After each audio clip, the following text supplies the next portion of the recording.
혹시 무심코 하는 행동들이 소중한 사람들을 멀어지게 만들고 있는지 생각해 본 적 있으신가요?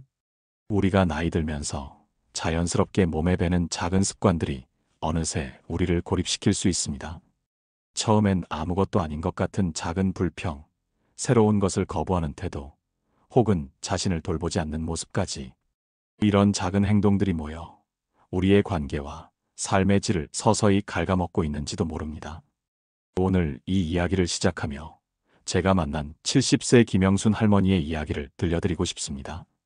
영순 할머니는 평생 교사로 일하시다 은퇴하신 분이셨는데 어느 날 문득 자신의 집에 찾아오는 손님들이 점점 줄어들고 있다는 이런 변화는 대부분 하루아침에 일어나지 않습니다. 마치 물이 바위를 깎아내듯 우리의 작은 습관들이 오랜 시간에 걸쳐 관계를 약하게 만드는 것이죠. 하지만 오늘 제가 전해드릴 좋은 소식은 이런 습관들을 알아차리는 순간부터 우리는 변화를 시작할 수 있다는 겁니다. 나이가 들어간다고 해서 외롭고 고립된 삶을 살아야 하는 것은 아닙니다. 오히려 노년기는 더 깊고 의미 있는 관계를 만들 수 있는 황금기가 될 수도 있습니다. 노년기를 망치는 첫 번째 습관, 끊임없는 부정적 말하기. 영순 할머니의 사례를 좀 더 자세히 살펴보겠습니다. 할머니가 손녀에게 들었던 솔직한 대답은 많은 노년층이 무의식적으로 빠지는 함정을 보여줍니다.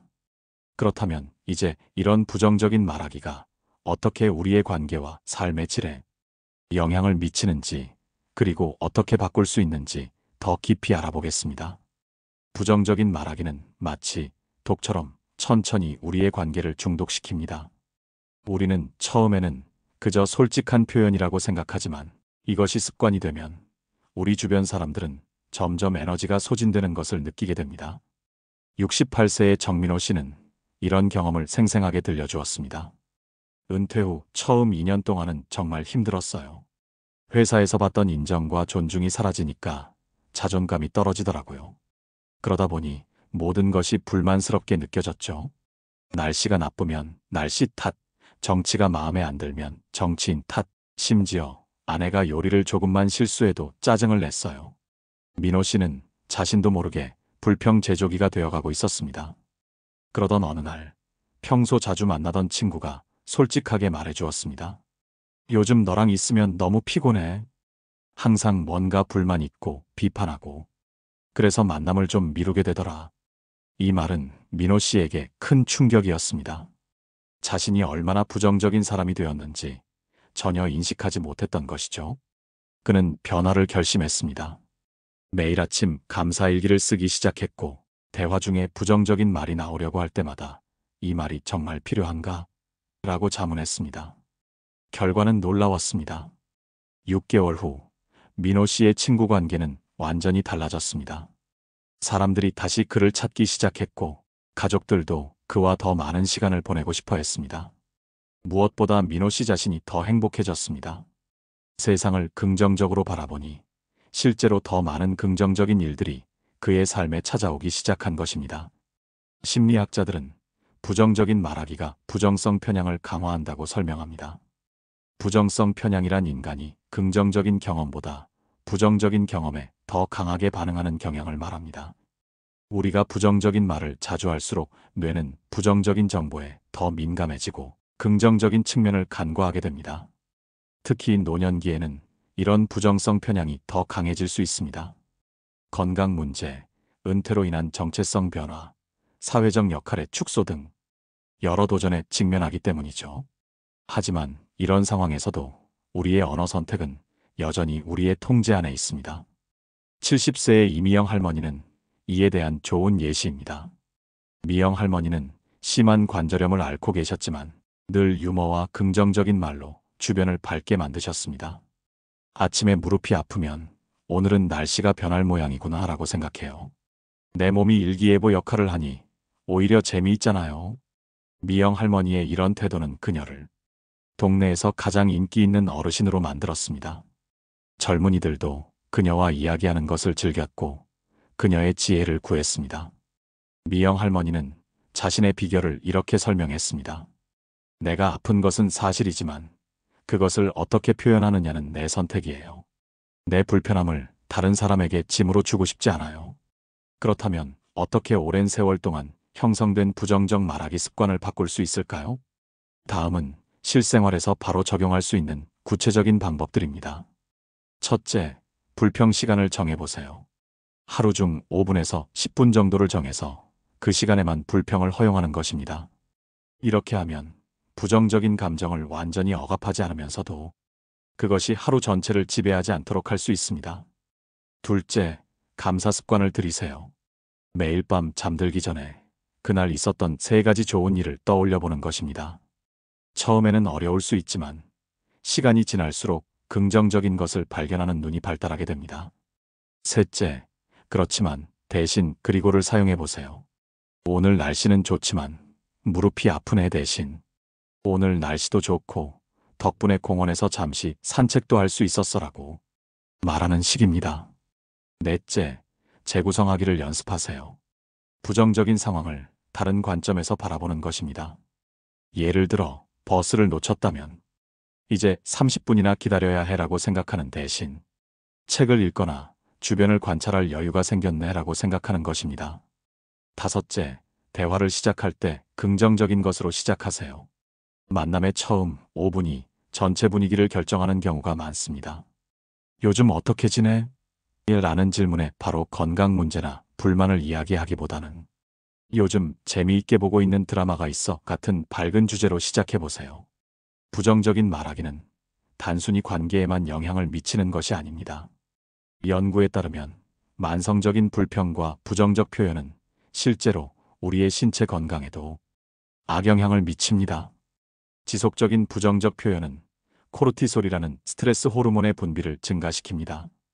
코르티솔이 장기간 높은 수준으로 유지되면 면역 체계가 약화되고 혈압이 상승하며 심지어 기억력에도 영향을 미칠 수 있습니다. 또한 부정적인 생각과 표현은 통증 인식을 증가시킨다는 연구 결과도 있습니다. 같은 강도의 통증이라도 부정적인 생각에 빠져 있을 때 더 심하게 느끼는 것이죠. 이는 특히 관절염, 허리 통증 같은 만성 통증을 가진 노년층에게 중요한 의미를 갖습니다. 76세의 박종현 씨는 이에 대해 자신의 경험을 나누었습니다. 허리 디스크로 오랫동안 고생했어요. 처음에는 아픔에 집중하고 불평하느라 정말 괴로웠죠. 하지만 의사 선생님이 긍정적인 마음가짐이 통증 관리에 도움이 된다고 조언해 주셔서 시도해 봤어요. 놀랍게도 같은 통증이라도 제가 어떻게 생각하느냐에 따라 체감 강도가 달라지더라고요. 종현 씨는 아침에 일어날 때마다 오늘은 어제보다 조금 나아질 거야 라고 자기 암시를 하고 통증이 있을 때도 이 통증은 일시적이야 라고 생각하려고 노력했습니다. 그 결과 진통제 복용량이 줄었고 전반적인 삶의 질이 향상되었습니다. 부정적인 말하기 습관을 바꾸면 어떤 변화가 생길까요? 앞서 소개한 영순 할머니의 이야기를 계속 들어보겠습니다. 영순 할머니는 손녀의 솔직한 말을 듣고 처음에는 상처를 받았지만 곧 자신의 말하기 습관을 돌아보기 시작했습니다. 그녀는 작은 노트를 준비해 매일 자신이 한 부정적인 말의 횟수를 기록했습니다. 놀랍게도 첫날에는 30번이 넘는 부정적인 표현을 사용했다는 것을 발견했습니다. 영순 할머니는 변화를 결심했습니다. 매일 아침 거울을 보며 오늘은 좋은 일이 생길 거야 라고 자신에게 말하기 시작했고 뉴스를 볼 때도 긍정적인 소식을 찾아 메모했습니다. 그리고 대화할 때는 먼저 좋은 일, 감사한 일을 이야기하는 습관을 들였습니다. 한 달 후 영순 할머니의 삶에는 놀라운 변화가 찾아왔습니다. 손녀가 다시 방문하기 시작했고 이웃들도 차 한 잔 마시러 들르는 횟수가 늘었습니다. 하지만 가장 큰 변화는 영순 할머니 자신에게 일어났습니다. 그녀는 아침에 일어나는 것이 더 즐거워졌고 만성적인 두통도 줄어들었습니다. 세상을 바라보는 그녀의 눈이 달라진 것입니다.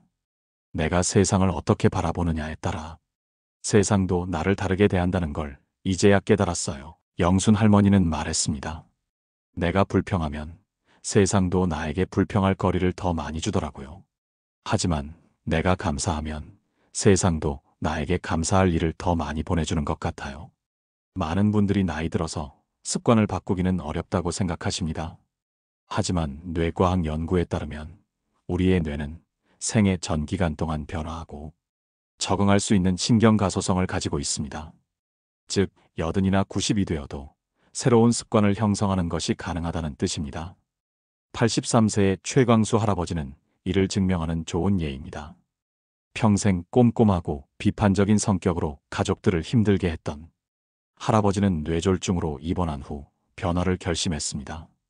병원 생활 중에 매일 주변 사람들에게 감사를 표현하는 연습을 시작했습니다. 처음에는 어색했지만 점차 자연스러워졌고 퇴원 후에도 이 습관을 계속 유지했습니다. 그 결과 가족들과의 관계가 크게 개선되었고 광수 할아버지 자신도 더 평화롭고 만족스러운 노년을 보내게 되었습니다. 내가 80이 넘어서도 변할 수 있다면 누구든 변할 수 있어요. 광수 할아버지는 말합니다. 중요한 건 자신의 습관을 인식하고 매일 조금씩 노력하는 거예요. 부정적인 말하기 습관을 바꾸는 것은 단순히 불평을 줄이는 것 이상의 의미가 있습니다. 그것은 우리가 세상과 소통하는 방식 전체를 변화시키는 것입니다. 이제 좀 더 구체적인 소통 기술에 대해 알아보겠습니다. 71살의 송미란 할머니는 평생 초등학교 교사로 일하셨습니다. 은퇴 후에도 자신의 교육 경험을 살려 효과적인 소통 방법을 실천하셨습니다. 대화는 주고받는 것이에요. 내 이야기만 하면 독백이 되고 상대방 이야기만 들으면 인터뷰가 되죠. 균형이 중요해요.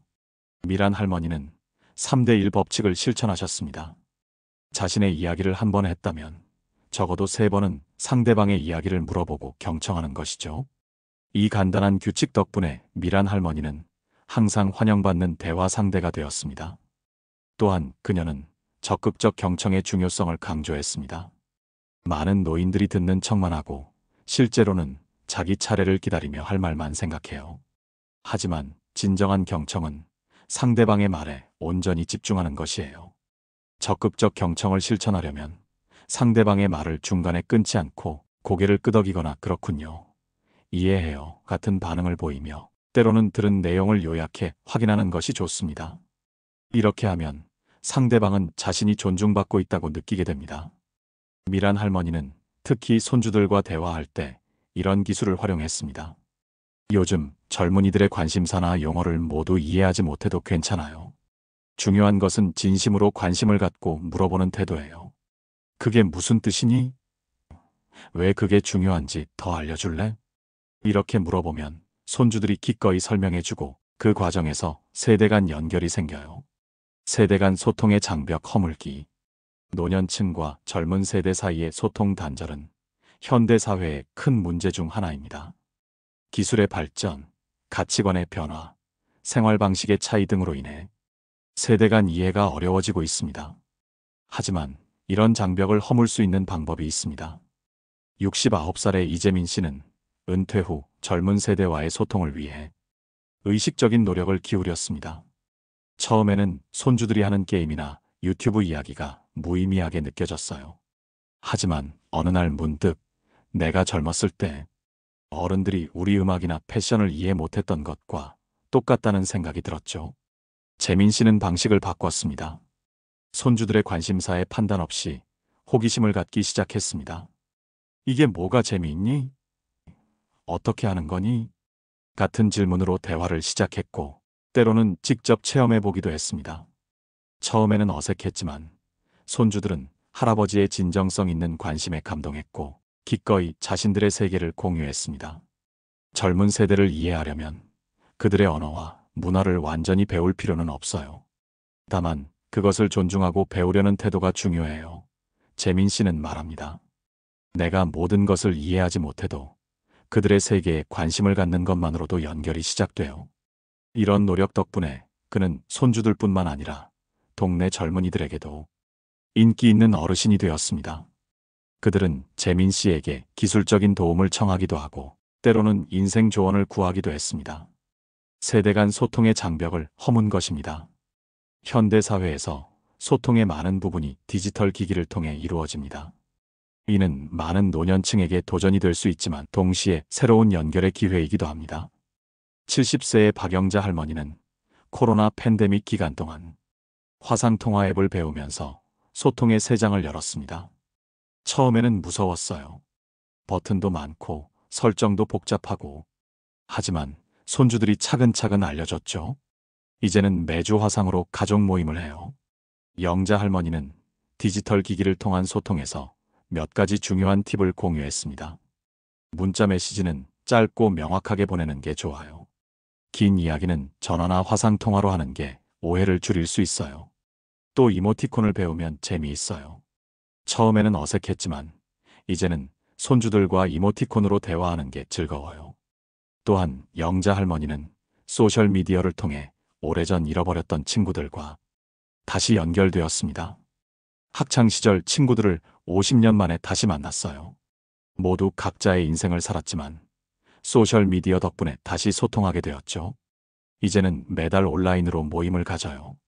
디지털 기기 사용이 어려운 분들을 위해서는 지역 복지관이나 도서관에서 제공하는 디지털 교육 프로그램을 활용하는 것도 좋은 방법입니다. 많은 곳에서 노년층을 위한 맞춤형 교육을 제공하고 있으니 주저하지 말고 도전해보세요. 부정적인 말하기를 줄이는 것이 중요하지만 이것이 모든 부정적인 감정을 억압해야 한다는 의미는 아닙니다. 건강한 소통은 기쁨과 슬픔, 만족과 불만족 등 다양한 감정을 균형 있게 표현하는 것을 포함합니다.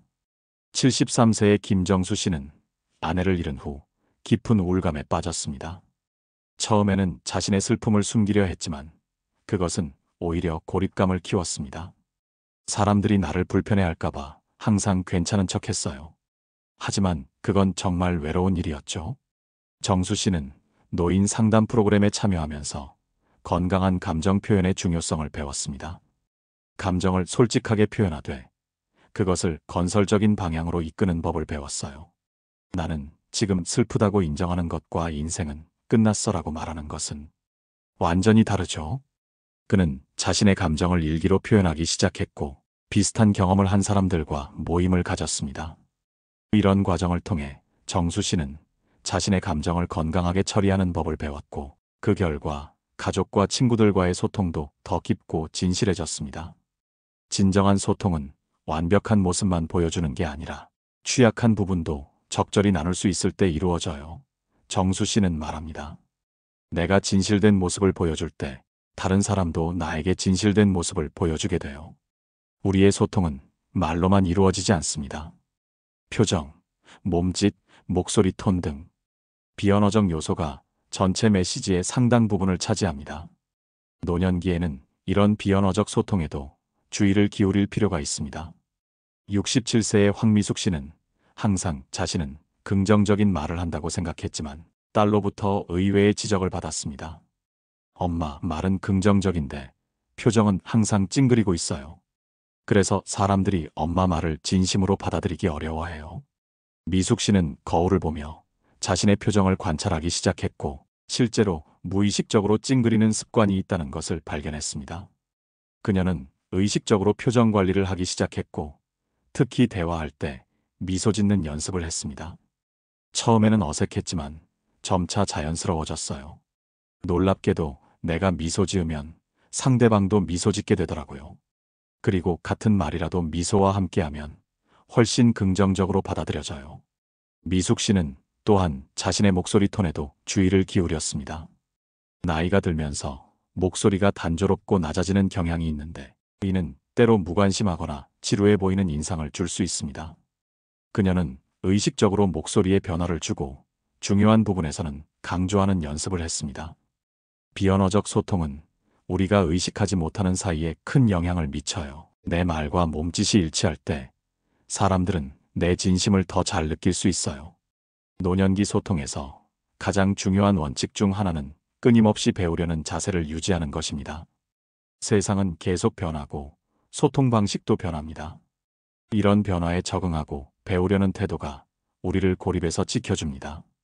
78세의 최병훈 할아버지는 평생 학습자의 좋은 예입니다. 은퇴 전 엔지니어였던 그는 은퇴 후에도 매년 새로운 것을 배우기로 결심했습니다. 작년에는 스마트폰 사용법을 배웠고 올해는 팟캐스트 만들기를 배우고 있어요. 내년에는 외국어를 시작할 계획이에요. 병훈 할아버지의 이런 학습 열정은 그를 젊은 세대와 연결시켜 주었습니다. 그는 종종 젊은이들에게 기술적인 도움을 요청했고, 그 과정에서 자연스럽게 세대 간 소통이 이루어졌습니다. 내가 모르는 것을 솔직히 인정하고 배우려는 태도를 보이면 젊은이들은 기꺼이 도와주고 존중해줘요. 그는 또한 자신의 경험과 지혜를 나누는 것도 중요하다고 강조합니다. 배움은 쌍방향이에요. 나는 그들에게 새로운 기술을 배우고 그들은 나에게 인생의 지혜를 배워요. 이런 교환이 진정한 세대 간 소통의 기반이 돼요. 병훈 할아버지는 지역 도서관에서 디지털 멘토링 프로그램을 시작했습니다. 이 프로그램에서 젊은이들은 노인들에게 디지털 기기 사용법을 가르치고 노인들은 그들에게 자신의 인생 경험과 지혜를 나눕니다. 이 프로그램은 큰 성공을 거두었고 많은 참가자들이 세대를 뛰어넘는 진정한 우정을 형성했습니다. 나이는 단지 숫자에 불과해요. 병훈 할아버지는 말합니다. 중요한 것은 마음가짐이에요. 배우려는 마음, 변화를 받아들이는 마음, 그리고 다른 사람과 연결되려는 마음이 있다면 나이는 장벽이 되지 않아요. 지금까지 우리는 노년기에 흔히 빠지게 되는 부정적 말하기 습관과 그것을 바꾸는 방법에 대해 알아보았습니다.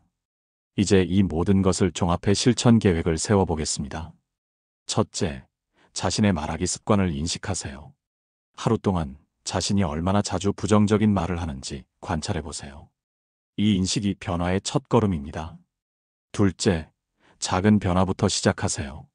매일 아침 긍정적인 말로 하루를 시작하고 대화할 때 최소한 한 가지 긍정적인 주제를 포함시키세요. 셋째, 적극적 경청을 연습하세요. 상대방의 말에 진심으로 관심을 갖고 중간에 끊지 말고 이해했다는 신호를 보내세요. 넷째, 세대 간 소통에 노력하세요. 젊은 세대의 관심사에 호기심을 갖고 그들의 문화를 판단하지 말고 이해하려고 노력하세요. 다섯째, 디지털 소통 도구를 배우세요. 스마트폰, 소셜미디어, 화상통화 앱 등을 배우면 가족 및 친구들과의 연결을 유지하는 데 큰 도움이 됩니다.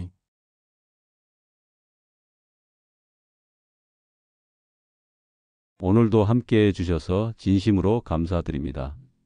이 이야기가 여러분의 삶에 작은 도움이라도 되었길 바랍니다. 더 많은 노년의 지혜와 행복한 노후 생활을 위한 이야기를 원하신다면 지금 바로 지혜샘 채널을 구독해 주세요. 구독 버튼을 누르시고 종 모양 알림 설정도 해두시면 새 영상이 올라올 때마다 가장 먼저 만나보실 수 있습니다. 여러분의 한 번의 좋아요와 댓글이 저에게는 큰 힘이 됩니다. 혹시 다음 영상에서 다루었으면 하는 주제가 있으시다면 댓글로 남겨주세요. 여러분의 의견을 소중히 반영하겠습니다. 내일도 여러분의 일상에 작은 지혜와 따뜻함을 전해드릴 지혜샘과 함께 해주세요. 우리 모두 오늘보다 내일 더 행복한 노년을 만들어 갑시다.